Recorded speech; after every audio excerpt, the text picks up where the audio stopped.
Yaa Waaqayyoo isa dhugaa anaaf baaftu, yeroon si waammadhu anaaf deebisii.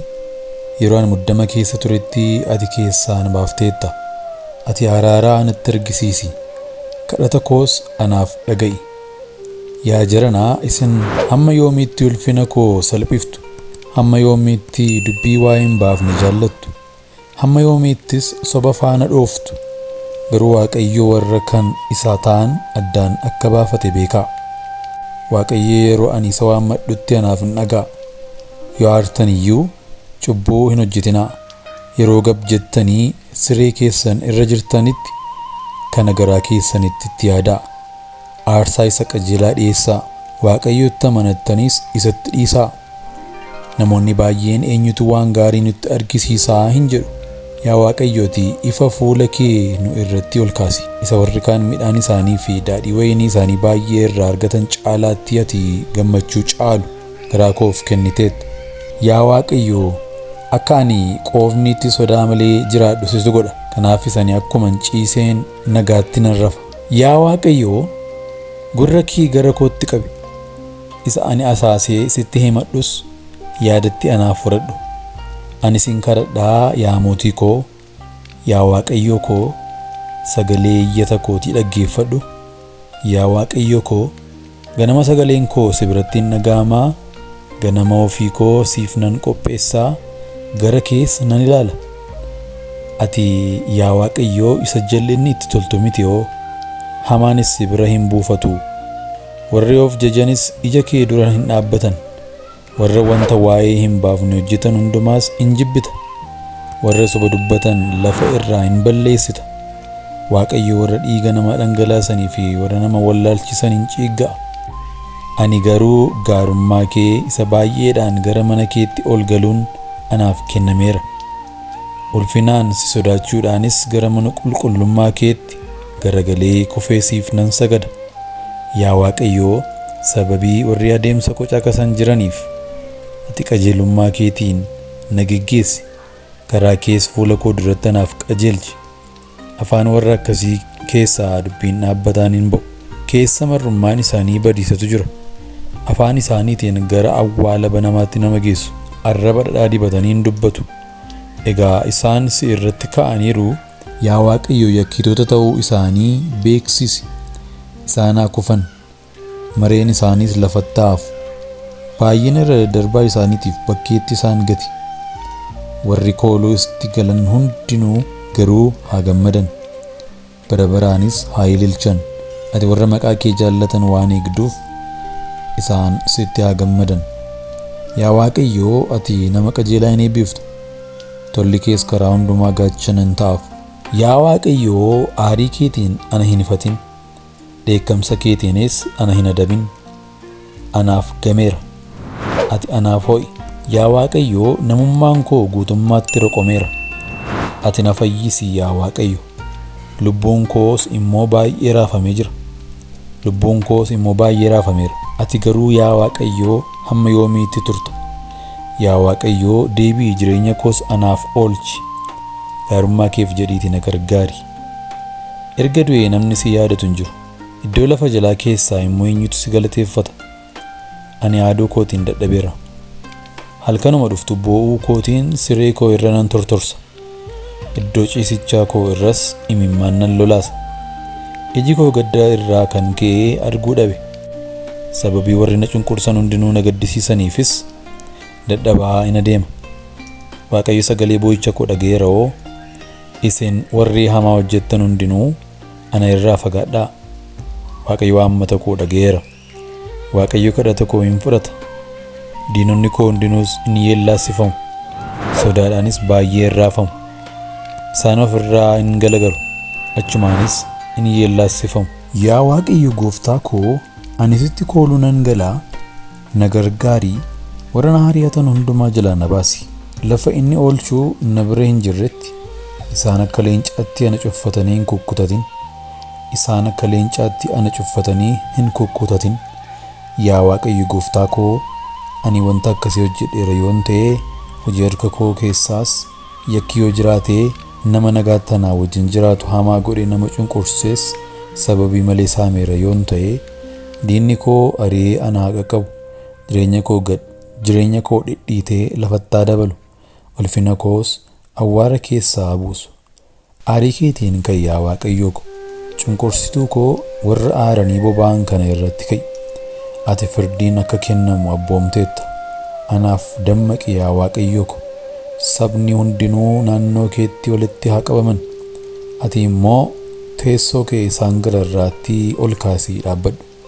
Ati immoo teessoo kee isaan gararraatti ol kaasii dhaabbadhu. Waaqayyo saba hundumaaf firdiin kenna. Akka qajeelummaa koottii fi akka balleessaa malee argamuu kootti dhugaa koo anaaf baasi. Yaa Waaqayyo, hamminni warra jal'ina hojjetanii haa ga'u. Nama qajeelaa garuu jabeessii dhaabi. Garaa namaa fi yaada namaa kan qortu ati Waaqayyo qajeelaadha.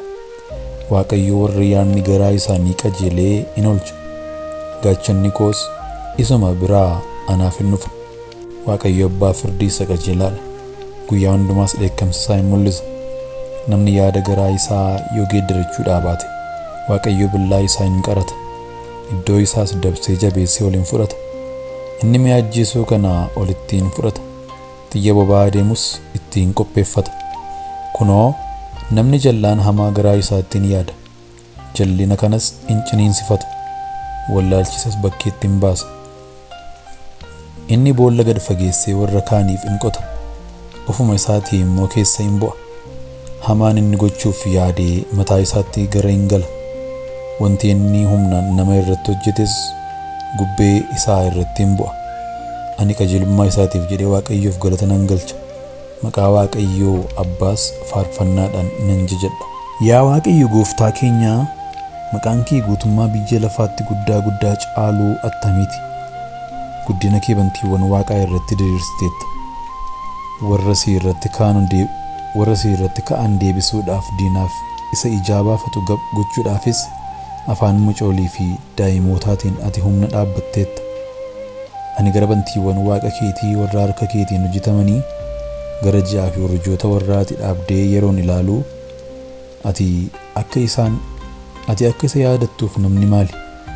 Ati akka isaaf dhimmituufis ilmi namaa maali? jedhe. Yaa Waaqayyoo, kana keessaa immoo xinnoodhuma ofii keetii gad isa goote. Gonfoo guddinaaf ulfina mataa isaa irra keesse. Hojii harka keetii hundumaa irratti isa moosifte. Wanta hundumaas miillaan isa jala galchite. Bushaayee fi saawwan hundumaa, bineensota caakkaas akkasuma. Simbirroota qilleensa keessa balali'an, qurxummiiwwan galaana keessaas, waanuma galaana keessaa daandii baafate deddeebi'us. Yaa Waaqayyo Gooftaa keenyaa, maqaan kee guutummaa biyya lafaatti guddaa caalu attamiiti. Garaa koo guutuudhaan sin galateeffadha yaa Waaqayyo. Gocha dinqisiisaa ati goote hundumaas nan hima. Ani sitti nan gammada, nan burraaqas. Maqaa kees faarfannaadhaan nan jajadha. Yaa Abbaa, kunis diinonni koo gara booddee isaanii waan deebi'aniif, kufaniis fuula kee duraa waan balleeffamaniif, ati dubbii koo ilaaltee anaaf faraddeetta. Abbaa firdii isa qajeelaa waan taateef barcuma firdii irra teesseetta. Ati saba lafa irraa hundumaa ifattee, warra jallootas balleessitee, maqaan isaanii yeroo hundumaa baruma baraan akka hin yaadatamne hin goote. Diinonni bara baraan caccabanii dhumaniiru. Ati mandaroota isaanii iddoodhaa balleessiteetta. Seenaan isaaniis badeera. Waaqayyo immoo bara baraan teessoo isaa irra jira. Barcuma firdii isaas jabeessee dhaabbateera. Inni biyya lafaa qajeelummaadhaan in seerrata. Saba hundumaafis firdii qajeelaa in kenna. Waaqayyo warra gad qabamaniif da'oo ol jedhaadha. Isaan yeroo rakkinaatti da'oo isa hin godhatu. Yaa Waaqayyoo, warri maqaa kee beekan kooluu sitti hin galu. Ati warra si barbaaddatan hin ganne hoo? Waaqayyoon isa Xiyoon irra teessoo isaa dhaabbate faarfannaadhaan jajadhaa. Hojii isaa hundumaas saba lafa irraatti labsaa. Inni dhiiga dhangala'eef gumaa baasu warra gadadamoo ni yaadata. Wawwaannaa isaaniis in irraanfatu. Yaa Waaqayyo naaf ho'i. Gadadamoo koo isa warra na jibban biraa anatti dhufe ilaali. Afaan boollaa irra yoon ga'e iyyuu ati ol na deebisii yommus ani waanan ittiin si jajadhu hundumaa karaa Xiyoon keessatti nan hima. Na gargaaruu keetiifis walga'ii ijoollee ishee duratti guddaanan gammada. Sabni lafa irraa boolla ofii isaaniitii qotatanii gad hin liqinfaman. Kiyyoodhuma dhoksaniinis miilli isaanii hin qabame. Waaqayyo firdii kennuu isaatiin of beeksise. Namni jallaan waan harka isaatiin hojjeteen in korkodame. Sagalee mi'a ribuu qabutu guddaa dhageessifame. Warri jalloonni gara iddoo lafa jalaatti gad haa bu'an. Lafa irraa warri Waaqayyoon irraanfatanis akkasuma gad haa lixan. Warri wanta barbaachisaa dhaban raanfatamanii hin hafan. Abdiin warra gadadamoos bara baraan hin badu. Yaa Waaqayyoo, humni namaa harka akka hin fudhannetti ati ka'i. Sabni lafa irraa si duratti firdii akka fudhatan godhi.